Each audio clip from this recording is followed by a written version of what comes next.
In 1970, Duane Allman had a very short-lived collaboration with Eric Clapton on Clapton's most famous record, I think, or at least his the one that captured him the most as an artist, Layla, and other assorted love songs.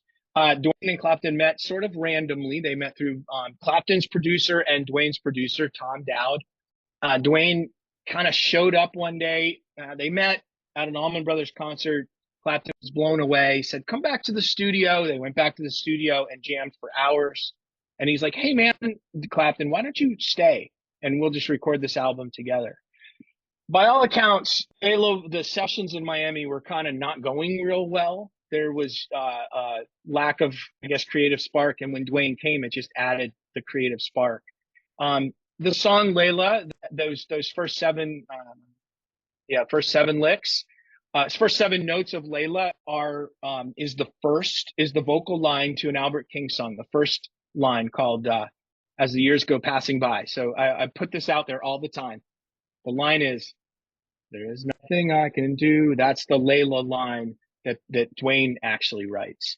So Duane played on most of the record. Eric Clapton offered him a spot in his band, and Duane Allman turned it down. Duane Allman turned it down for probably $5-10 worth of meal money a day. Turned down probably $5,000 a week to play with Eric Clapton, who at the time was the biggest star in the world or among them. Really significant that he said, no, I'm going to stick with my band. And Clapton's band, Derek and the Dominoes, completely fell apart. They recorded a live record that really wasn't the same. And Duane went and 6 months later recorded at Fillmore East. So it ultimately made the right decision. But I just put this on longlivetheABB.com.